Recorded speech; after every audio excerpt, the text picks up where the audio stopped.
तर एक तर ही नको ती स्पर्धा चालू झाली आहे आणि दुसरं म्हणजे थोडासा चेष्टेचा भाग वाटेल, आपला मित्र सुरेंद्र चव्हाण SA 98 साली त्यांनी एव्हरेस्टवरती पाय ठेवला, एव्हरेस्टच्या शिखरावर, आणि महाराष्ट्रातला पहिला एव्हरेस्टवीर. कौतुक झालं आणि कौतुक करण्यासारखीच गोष्ट होती. आता हळूहळू असं झालंय की मग पुण्यातला पहिला, मग मुंबईतला पहिला, मग घाटकोपरमधला पहिला, मग डाव्या हाताने लिहिणारा पहिला, घाऱ्या डोळ्याचा पहिला, डोंबिवलीतल्या अमुक गल्लीतला पहिला, अशीच आता रेकॉर्ड करावी लागतील ना काही दिवसांनी. चालूच झाली आहेत की, म्हणजे करायला का लागतील? भविष्यकाळ नाही, वर्तमान काळ आहे. म्हणजे आता तू सुरेंद्रचं नाव घेतलंस म्हणून सांगतो, मुद्दाम एक उल्लेख असा मला करायचा आहे की तो एव्हरेस्टच्या माथ्यावर पोहोचेपर्यंत एक प्रचंड मोठी मेंटल बॅरियर कांचनजंगा नंतर तयार झाली होती की आपण 8,000 मीटरच्या वर जाऊ शकतो पण शिखरावर जाऊ शकत नाही, असं एक कुठेतरी चित्र. कारण त्याच्यानंतर 92 सालीची DT कुलकर्णीची एव्हरेस्ट मोहीम, त्याच्या ते ऑलमोस्ट साऊथ पोलला पोहोचलेच होते, साऊथ पोलच्या वरही गेले होता नंतर. त्याच्यामुळे 8,000 मीटर क्रॉस करणं हा प्रश्न आता उरला नव्हता. तर 8,000 मीटरच्या वरचं शिखर सर करणं हा मोठा प्रश्न उरला होता. आणि ती मेंटल बॅरियर जी प्रचंड शारीरिक बॅरियर पेक्षाही मी म्हणतो की मानसिक जे आपल्याला एक मेंटल ब्लॉक झाला होता, तो तोडणं खूप जास्त अवघड भाग असतो. आणि तो त्या मोहिमेमुळे तुटला की आपण जगातलं सर्वोच्च शिखर सर करतोय, करू शकतो नाही, करतो आहोत. हा एक जो प्रचंड आत्मविश्वास सगळ्या गिर्यारोहकांना मिळाला महाराष्ट्रातल्या पर्टिक्युलरली, त्याने या एक्सपिडिशनकडे बघण्याचा दृष्टिकोन बदलला. म्हणजे गिर्यारोहणाकडे बघण्याचा दृष्टिकोन बदलला की हे आपणही करू शकतो. हा आत्मविश्वास आल्यामुळे एक असं व्हायला हवं होतं की आता हे जर होऊच शकतं तर तांत्रिक दृष्ट्या सुद्धा मी अवघड जास्तीत जास्त काहीतरी असं व्हायला हवं होतं. दुर्दैवाने असं झालं की एव्हरेस्ट हे मानबिंदू बनला गिर्यारोहणाचं प्रगती होण्याऐवजी, आणि त्यामुळे मी एव्हरेस्टला गेलं पाहिजे अशी इच्छा प्रत्येकाच्या मनात जागृत झाली. मग त्याच्यात वेगळेपणा काय शोधायचं? तू म्हणतो तसं पुण्यातला पहिला, मग सदाशिवपेठेतला पहिला, सदाशिवपेठेतल्या आंग्रेवाड्यातला पहिला, मग आंग्रेवाड्याच्या पहिल्या मधल्यावरचा पहिला, नवीन मराठी शाळेतला पहिला, कोपऱ्यातल्या खोलीतला पहिला, असं ते खाली पण हे कुठे थांबणार आहे की नाही हा माझ्या मनात प्रश्न आहे. आणि कशालाही विक्रम म्हणू शकतो आपण, वेगळेपणा काही असला नाही. आणि त्याचे गंभीर परिणाम काय होतात हेही मला वाटतं काही लोकांना माहीत असेल, पण मी हे सांगतो की मागच्याच वर्षीची घटना आहे. आपण म्हणलो 8,000 मीटरच्या वरची शिखरं जी जगात 14च आहेत, तर सगळी 8,000 मीटरची शिखरं चढणे हा एक विक्रम मानला जातो. तर सगळी 14 शिखरं चढणारी पहिली अमेरिकन महिला अशी एक रेस होती. 2 महिलांमध्ये ती रेस होती आणि ती काय गेली 1.5-2 वर्ष ती रेस चालू होती की तुझी 4 झाली, माझी 5 झाली, याची 6 झाली. दोघींची 13 शिखरं पूर्ण झाली होती. 14व्या शिखरावरती शिशापांगमा या शिखरावरती दोघी एकाच वेळेस बेस कॅम्पला पोहोचल्या. म्हणजे आता 2 वर्ष शिशापांगमा बंद, फोटो फिनिश जसा असतो रेसचा 100 मीटर रेसचा, तशी परिस्थिती झाली. दोघी बेस कॅम्पवरनं त्यांचे शेर्पा घेऊन निघाल्या की आता पहिली अमेरिकन महिला मी का तू. शिशापांगमावरती हवामान खराब झाल्यामुळे इतर मोहिमा थांबल्या होत्या आणि त्यांनी यांना सांगितलं की जाऊ नका. त्यांच्यातली एक जण ठरलेल्या मार्गाने पुढे गेली, दुसरीने आयत्यावेळी मार्ग बदलला आणि आपण इकडनं शॉर्टकटने जाऊ असं ठरवलं. आणि जे होऊ नये ते शेवटी घडलं. ॲव्हलांच झाला प्रचंड मोठा आणि त्याच्यामध्ये त्या दोघी आणि त्यांच्याबरोबर ते शेर्पा हे सगळे त्या अपघातात दगावले. ती स्पर्धा जिंकण्यासाठी त्यांना केवढी मोठी किंमत द्यावी लागली हे जर लक्षात घेतलं तर ह्या सगळ्या स्पर्धेला कितपत अर्थ आहे याही गोष्टीचा सगळ्यांनी विचार करणं मला वाटतं गरजेचं आहे. म्हणजे आता इथे तर स्पर्धाच होती, त्या दोघींमधली होती आणि त्याच्यामुळे त्यांच्यात ते, पण आपल्याकडे तशी स्पर्धा नसताना सुद्धा केवळ शिखरावर त्या एव्हरेस्टवरच उदाहरण घेऊ आपण, त्याच्यावर जाऊ एवढ्याच इच्छेने जे लोक जातात, गिर्यारोहणाचं तेवढं परिपूर्ण ज्ञान नसताना होतं काय की हवामानातला झालेला बदल लक्षात येत नाही. आणि काय तिथे कोणी तुला हात धरून नेत नसतं रे, त्या काय स्वतःचे निर्णय जे स्वतःपुरते असतात ते स्वतःच घ्यायचे असतात. हे फार महत्वाचं आहे की आपल्याकडे गिर्यारोहणात एक काय म्हणायचं सगळ्यात महत्वाची जर काय शिखर चढायची गोष्ट मानली असेल तर पॉइंट ऑफ रिटर्न असं आम्ही त्याला म्हणतो, परतीचा बिंदू. की एक ती आयदर घड्याळातली वेळ असते किंवा हवामानातला बदल असतो की हे झालं तर मी आहे तिथून परत खाली जाणार. ही जे एक, आणि हे अनुभवातनच येतं, अगदी, अगदी, हे अगदी. रेडीमेड मिळत नाही ज्ञान. आणि त्याच्यामुळे होतं काय, आयदर माझ्या शारीरिक क्षमतेचा किंवा कुवतीचा मला अंदाज येत नाही की उरलेल्या वेळात मी माथ्यावर पोहोचू शकेन की नाही, हवामान खराब होतं याचा मला अंदाज येत नाही, वेळ कमी पडतोय याचा मला अंदाज येत नाही, किंवा जे काही तांत्रिक अडचणी वाटेत आहेत त्या मी पार करू शकेन की नाही याची मला खात्री नसते. ह्या 4 कारणांमुळे होणारे अपघातांचं प्रमाण पण वाढलेलंच आहे. आणि हे आपल्या बाबतीतलं मी म्हणतोय, म्हणजे हे इंटरनॅशनली सत्य आहे. आणि त्याच्यामुळे हकनाक बळी जाणं ही गरज नव्हती त्या माणसाला तिकडे मृत्यू पावण्याची किंवा फ्रॉस्टबाईट होण्याची किंवा इतर काही त्याच्यावर अडचणी येण्याची. पण ते आता दुर्दैवाने नॉर्म झालेलं आहे.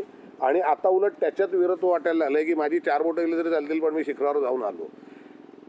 ते पूर्वीच्या काळची एक म्हण आहे, there are no old and bold climbers, either there are old climbers or there are bold climbers. हा जो आपण गाभा आहे ना गिर्यारोहणाचा, तो थोडासा कुठेतरी लक्षात ठेवला पाहिजे की आपल्या सगळ्या क्षमतांना एक मर्यादा आहे. आणि मर्यादा स्ट्रेच करणं किंवा वाढवणं म्हणजे गिर्यारोहण, पण मर्यादांचं भान न ठेवणं म्हणजे गिर्यारोहण. हे सभान साहस आहे. आणि तू जे म्हणलास की अमुक वाजेपर्यंत जर आपण इथपर्यंत पोहोचलो तर वर जाऊ, नाही तर परत फिरू. हवामान बदललं नाही जमणार, पुढच्या वर्षी परत येऊ, सिरसलामत तो पगडी पाचास. पण हा जो तू जे अगदी फार महत्वाचा शब्द वापरला, स्वतःचे निर्णय, स्वतःपुरते निर्णय, त्याच्यामध्ये हा जो नवीन व्हेरिएबल आला की तो माझ्या आधी पोहोचेल, ही रेस तो जिंकेल, किंवा मी शिखरावर पोहोचणार किंवा मी शिखरावर पोहोचणार, तो जाऊ दे. हा, तर ही स्पर्धेमुळे सुद्धा ते घडतंय. पण मला एक सांग राजेश, व्यावसायिक मोहिमावरती टीका ही काय पण सोकॉल्ड प्रगत देश म्हणूयात आपण, किंवा प्रगत देश, युरोप, अमेरिका, न्यूझीलंड या देशांमधनंही व्यावसायिक मोहिमेवरती टीका होतीच आहे. असं नाही की फक्त तू आणि मीच इथे बोलतोय. एक मिनिट, तसं नाही. थोडंसं त्यात मी फरक असा करतो, व्यावसायिक मोहिमांवर टीका होत नाही, त्या ज्या पद्धतीने केल्या जातात त्या पद्धतीवर टीका होते, तसं म्हणूयात. कारण आता प्रत्येकालाच वेळ वाचवायचा आहे. म्हणजे मलाही वाचवायचा आहे, अमेरिकेतल्या माणसालाही वाचवायचा आहे आणि ब्रिटनमधल्या माणसालाही वाचवायचा आहे.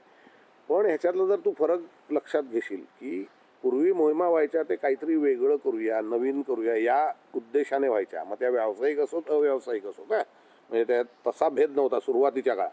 आता काय झालंय, व्यावसायिक मोहिमा या फक्त रुटीन एवढाच पाठ करतायत.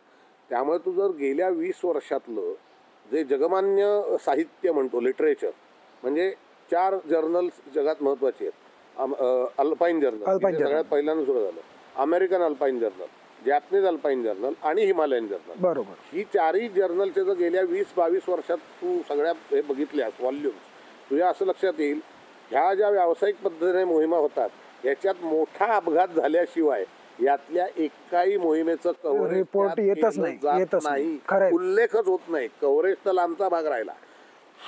हे ना थोडंसं आपणही लक्षात घेतलं पाहिजे की खऱ्या अर्थाने जगात गिर्यारोहण म्हणून कशाला मान्यता आहे, ते आपण करतोय का, त्या पद्धतीने आपली पावलं जात आहेत का, ह्याच्यात टीकेचा उद्देश नाही. माझी ॲम्बिशन आहे, मी ती जरूर पूर्ण करावी, पण ती पूर्ण झाल्यानंतर गिर्यारोहक म्हणून मी काय करतोय हे माझ्या दृष्टीने जास्त महत्त्वाचं आहे.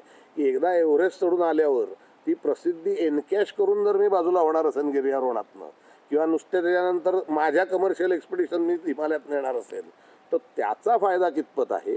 आणि त्या उलट गिर्यारोहण क्षेत्रात मी काहीतरी भर घालीन की आता ठीक आहे, ते माझं एक ॲम्बिशन होतं, ते मी पूर्ण केलं, त्याच्यानंतर मी काय करणार आहे. राजेश, मी तिकडे तर मी जाणारच आहे. माझा थोडा एक या प्रश्नाचा रोख असा आहे की तू आणि आत्ता इथे बसून आपण दोघे खूप उद्विग्न होतोय की हे कुठे चाललंय जग गिर्यारोहणाचं. पण व्यावसायिक मोहिमा म्हणजे कशा अर्थाने की अनुभव नसलेली लोक तिकीट काढून एव्हरेस्टला जाऊन येत आहेत, याच्यावरती टीका तर पाश्चिमात्य देशात पण होतीये.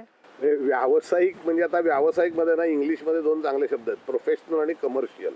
तर त्या प्रोफेशनली तू उत्तम असावंस, कमर्शियल फोकस त्यातला कमर्शियल एक्सपिडिशन माझा प्रश्न असा आहे, व्यावसायिक म्हणून नाही अगदी बरोबर आहे, प्रोफेशनल आहात का कमर्शियल आहात, हा फोकसचा भाग, मेंटॅलिटीचा भाग आहे. पण मला एक सांग की याच्या मागे तू आणि मी इथे किती आरडाओरडा केला तरी याच्या मागे अर्थकारण आहे. अर्थात नेपाळला लक्षावधी डॉलर परकीय चलन यातनं मिळतं, आणि हे तू आणि मी किती आरडाओरडा करून सांगितलं तरी आपण कमर्शियल मोहिमा म्हणत कमर्शियल मोहिमा थांबणार नाहीत. नाही, हा ट्रेंड आता काय परत उलटा होऊन पूर्वीसारखं सगळं होईल असं नाही. असं होणार नाही. म्हणजे थोडं आता लोकांना या उदाहरणावर आक्षेप आहे, पण T20 क्रिकेट बंद पडून परत टेस्ट क्रिकेट येईल असं होणार नाही. नाही, उलट टेस्ट क्रिकेट बंद करायची वेळ आली आता. तर जर या मोहिमा बंद होतील अशी आपण आशाच करूयात नको. तिकीट काढून लोकांना एव्हरेस्ट, लोत्से, मकालू, अन्नपूर्णा, कांचनजंगा हे करता येतीलच. काय तर लोकांना तरीही याच्यातली कुठली शिखरं क्लाइंब करायची असतील तर त्यांनी तिकडे जरूर जावं. जसं आपण नेपाळला थांबू शकत नाही तसं आपण तिकडे जाणाऱ्या लोकांनाही थांबू शकत नाही, थांबवायचे नाही. ज्यांनी जायचं असेल त्यांनी तिथे जरूर जावं. करेक्ट. मला फक्त प्रश्न असा विचारायचा आहे की असं जेव्हा कोणी जाऊन येतं मग त्याचा सत्कार होतो, कौतुक होतं, फ्लेक्स लागतात, लोक त्यांना आर्थिक मदत करतात कारण त्याला प्रचंड पैसा लागतो ऑब्व्हियसली. हो, बरोबर. तर या लोकांना तुम्ही कौतुक करा, आर्थिक पाठबळही द्या, माझं त्याच्याबद्दल काहीही म्हणणं नाही. पण त्यांना गिर्यारोहक म्हणून सत्कार करूयात का त्यांना शिखरवीर म्हणून सत्कार करूयात या गोष्टीचा विचार करण्याची वेळ आली आहे का सामान्य लोकांना? बरं, आता मी मुळापासून सुरुवात करतो. अर्थकारण हे नेहमीच महत्वाचं आहे कुठचाही, आणि ते पूर्वी होतच. एक्सपिडिशनला बजेट, सुरुवातीपासून एक्सपिडिशनला बजेट असायचंच ना, जगाच्या सुरुवातीपासून नाही, प्रत्येक बाबतीत नुसतं गिर्यारोहण नाही. अगदी बरोबर. त्याच्यामुळे ते तर तू नाकारून तू मूर्ख ठरण्यापलीकडे काही साध्य होणार नाही, ते राहणारच आहे. कसं आहे, तू तर नुसत्या परकीय चलनाच्या नेपाळचा उल्लेख करतोयस. ही इंडस्ट्री तिकडे प्रस्थापित झाल्यामुळे काही लाख नेपाळींना जागेवरती रोजगार मिळतोय. हॉटेल्सवाले असतील, ट्रेक गाईड्स असतील, म्हणजे त्याच्या अनुषंगिक जे आपण ॲन्सेलरीज म्हणतो त्या इतक्या प्रमाणात आता वाढलेल्या आहेत नेपाळमध्ये की त्यांचं अर्थकारणच कोलमडेल जर हे बंद काही कारणाने झालं तर. छोट्या खोपट्यात चहा करणाऱ्यापासून ते हेलिकॉप्टरवाल्यांपर्यंत सगळं प्रत्येकालाच त्याच्यातनं काहीतरी अर्थप्राप्ती होते. त्यामुळे ते होत राहणार आणि ते होणार आणि त्याच्याबद्दल त्रागा करून काहीही फरक पडणार नाही. हे थांबवायची गरज आहे असं मला अजिबात वाटत नाही. ज्याला त्या पद्धतीने करायचं त्या पद्धतीने त्याला खुशाल करू द्यावं. त्याने एक मोठा व्हॉल्यूम तिकडे जातो ज्यांना एरवी गिर्यारोहणाच्या तांत्रिक बाबतीत काही रस नसतो. की तू जसं म्हणालास की त्यांना त्यांचे सत्कार करावेत, पुष्पगुच्छ द्यावेत, आर्थिक मदत करावी. त्यांना गिर्यारोहक म्हणण्यापेक्षा शिखरवीर म्हणणे मला जास्ती प्रशस्त वाटतं. कारण माझा गिर्यारोहणाचा जो काही समज आहे तो त्या समजापेक्षा कदाचित वेगळा आहे. आता तो लोकप्रिय आहे की नाही हा मुद्दा त्यातनं आपण बाजूला ठेवू. पण ह्याच्यावरती काय माहिती आहे का, आपल्याकडे मुळात मी म्हटलं हा दत्त खेळ असल्यामुळे याचं प्राथमिक ज्ञानच ज्याला आपण कॉमन मॅन म्हणतो त्याच्यापर्यंत पोचलेलंच नाही. आणि त्याच्यापर्यंत न पोचल्यामुळे त्याच्यातला जो ग्लोरिफाईड पार्ट आहे तोच उचलला गेलाय. आणि तो उचलला गेल्यामुळे त्यात गंमत अशी झाली आहे की तेच असं आता कुठेतरी सर्वसामान्य माझ्या शेजारच्या घरात जो माणूस राहतो तो म्हणायचा अरे तू एव्हरेस्टला काय जाणार, दरवर्षी हिमालयात जातो. तर मी त्याला म्हणतो बाबा मी नाही जाणार. तर तो एकतर जर समजूतदार असेल तर तो माझ्याकडनं समजून तरी घेईल की मी का नाही जातोय, माझा त्याच्याकडे बघण्याचा दृष्टिकोन काय आहे, मी एव्हरेस्ट सोडून इतर भागात का जातोय. आणि तो जर तेवढा त्याला त्याचा खोल जाऊन विचार करायचा नसेल तर तो कोल्ह्याला द्राक्ष आंबट हा एक छोटासा न्याय लावून मोकळा होतो की याची कुवत नाही ना म्हणून हा जात नाहीये. अशा पद्धतीने ते सर्वसामान्यांच्यात कुठेतरी त्याच्याबद्दलचं ना वेगळं काहीतरी समजूत पसरवली गेली आहे. ह्याला आपण गिर्यारोहक सुद्धा तितकेच आहोतच, आपणच जबाबदार आहोत. कारण ही आपली ऍक्टिव्हिटी अशी आहे की इथे प्रेक्षक नसतात. आपण काय केलंय आपण येऊन सांगेपर्यंत ते काय आहे बाकी दुसऱ्याला कळायचा काही संबंधच नाही. नक्की. आणि त्याच्यामुळे मला असं वाटतं की ह्या पद्धतीने आपण आपल्या वैयक्तिक महत्वाकांक्षा जरूर पूर्ण कराव्यात. परत येऊन खऱ्या गिर्यारोहणाकडे वळावं. खऱ्या म्हणतो त्याला कारण तू गिर्यारोहणाची आतापर्यंतची प्रगती बघशील तर त्यातलं सुरुवात 8000च्या नादानेच झाली हिमालयातल्या. म्हणजे पहिल्या महायुद्धाच्या आधीच्या ब्रिटिश मोहीम आहे त्याचं ठसठशीत उदाहरण आहे. त्याच्या आधी नुसत्या शिखर चढाया या फार कमीच होत्या. पण त्याच्यानंतर लगेचच एरिक शिप्टन, बिल टिलमन याच्यासारखी मंडळी आली आणि त्यांनी नंदादेवी सँच्युरी एक्सप्लोअर केली, अनेक हिमालयातले भाग एक्सप्लोअर केले. आणि त्या काळी त्यांचा दर्जा ही मॅलरीच्या दर्जाच्या बरोबर समजला जायचा. दुय्यम लेखलं जात नव्हतं या एक्सप्लोरर्स. कारण त्याच्यातलं एक्सप्लोरेशन तू बघशील तर आपला सगळा मानवी उत्क्रांतीच ही एक्सप्लोरेशन मधनं झालेली आहे. शोध घेणे, लाकडं गडगडत जातो ओणका त्याच्यातनं चाक आलं की तो का गडगडत गेला, मग ते एक्सप्लोर केलं गेलं त्यातनं चाक आलं आणि चाकाने आज काय क्रांती केली ती आपण बघतोय. अन्वेषण किंवा एक्सप्लोरेशन ह्याचं महत्व जीवनातल्या सगळ्याच क्षेत्रात आहे, त्यामध्ये गिर्यारोहणात तर तितकंच आहे. म्हणजे आज आपल्याला कमीत कमी 300 ते 400 शिखरं प्रत्येक गिर्यारोहणाची ज्याला तोंडवळख आहे त्याला नावाने माहिती असतात. 100 वर्षापूर्वी भारतात ही परिस्थिती होती का? तर नव्हती.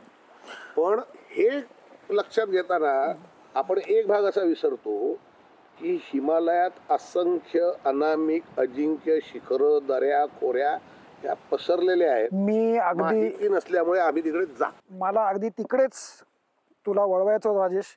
तूच मगाशी म्हणलं त्याला आपण खरं गिर्यारोहण म्हणूयात सध्या आपल्या चर्चेपुरतं. लोकांनी त्याला म्हणावं का न म्हणावं आणि शिखरवीर गिर्यारोहक हा फरक करावा का नाही करावा हा मी त्यांच्यावरती सोडतो. आपण ज्याला खरं गिर्यारोहण म्हणतो. तर असं समज की कोणतरी तरुण नवीन गिर्यारोहक आहेत आणि त्यांनी ठरवलं की नाही आपल्याला ते एव्हरेस्ट, लोटसे, मकालू, कांचनजंगाच्या नादाला नाही लागायचं. आपल्याला आपल्या हिकमतीवर, आपल्या जोरावर आपण नियोजन करणार आणि आपण रूट ठरवणार, आपण नवीन शिखरं चढूयात. बरोबर. तर तशी शिखरं आहेत का शिल्लक? हा एक मोठा प्रश्न आहे. कारण मी तुला काय विचारतोय, मी थोडंसं पॅरलल याचं काढतो की सह्याद्रीमधले सुद्धा थोड्याफार फरकाने हीच परिस्थिती झाली आहे. अनेक जे सुळके आहेत जसे तिकडे तसं इथे बोल्ट लावून आलेले आहेत.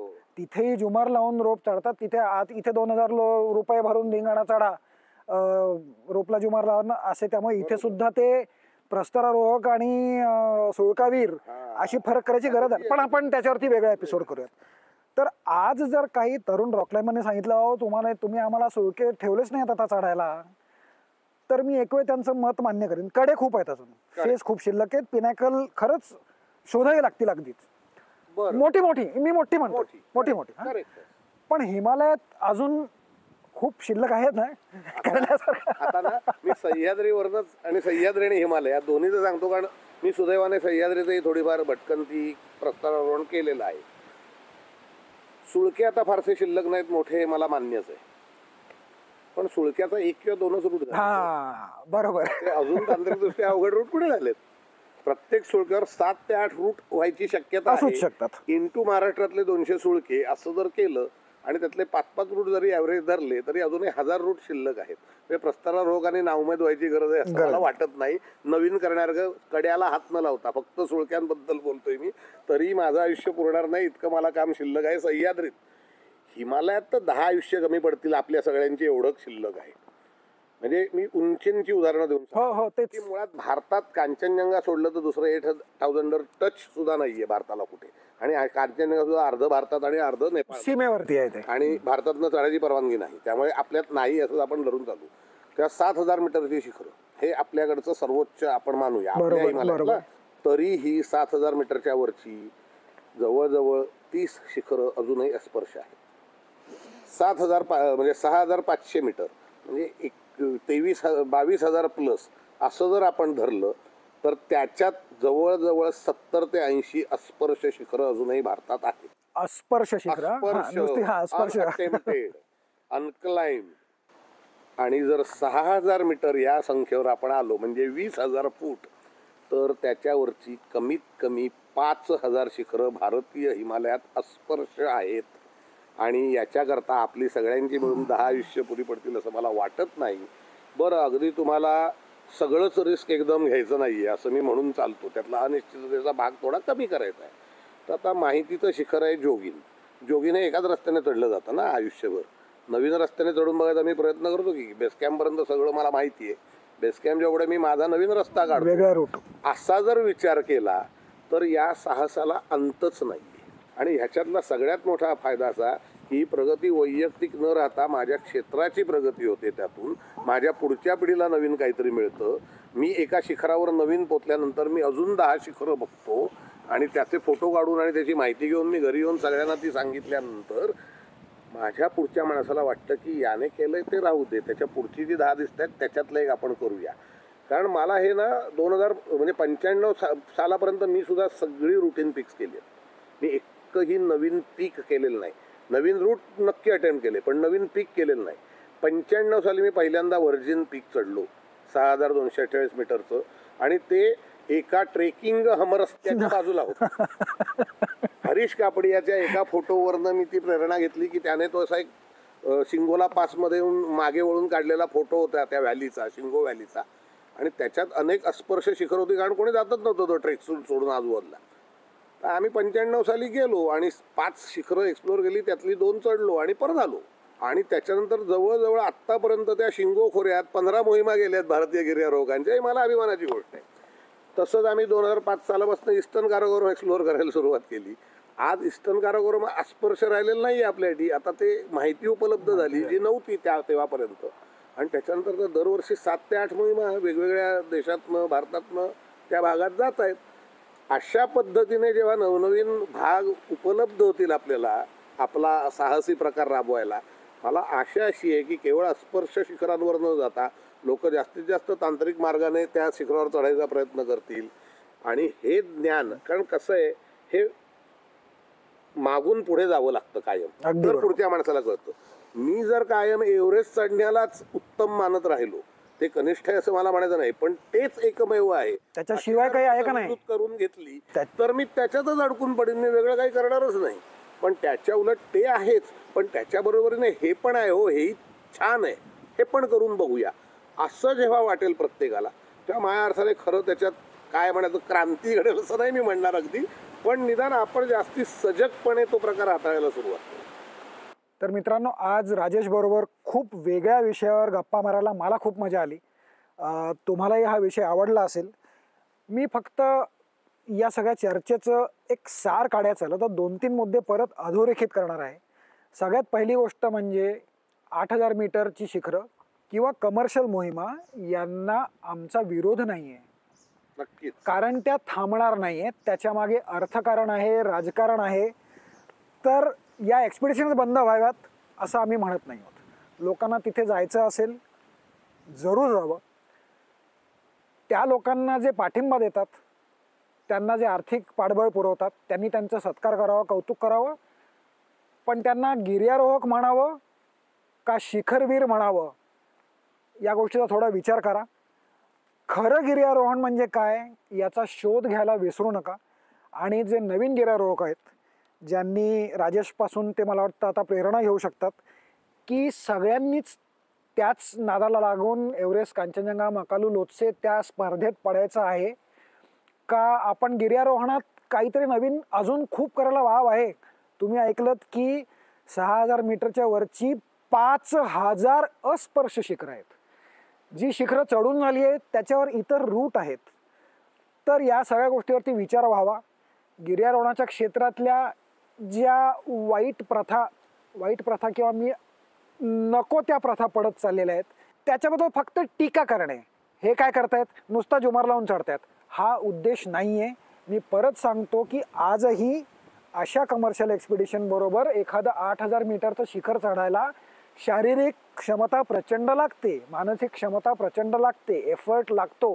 त्याबद्दल अजिबात शंका नाही, त्यांना आम्ही कमी लेखत नाही आहोत. पण ते खरंच गिर्यारोहण आहे का याचा मात्र विचार करायची गरज आता खरंच आलेली आहे. तर याचा विचार करा. आणि सगळ्यात महत्त्वाचं म्हणजे आमच्या आजच्या चर्चेतनं कदाचित तुमच्या मनात काही प्रश्न पडले असतील, काही शंका असतील, त्या जरूर आम्हाला पाठवा. प्रश्न पडणारी लोक आम्हाला कायम आवडतात, कारण मला आणि राजेशला प्रश्न पडूनच आम्ही शिकलेलो आहोत. तर तुमचे प्रश्न, शंका, सूचना, आक्षेपसुद्धा असू शकतात, ते सर्व जरूर कळवा. त्याची उत्तर द्यायला आम्हाला आनंदच होईल. राजेश, परत एकदा मनापासून आभार. थँक्यू. धन्यवाद. नमस्कार.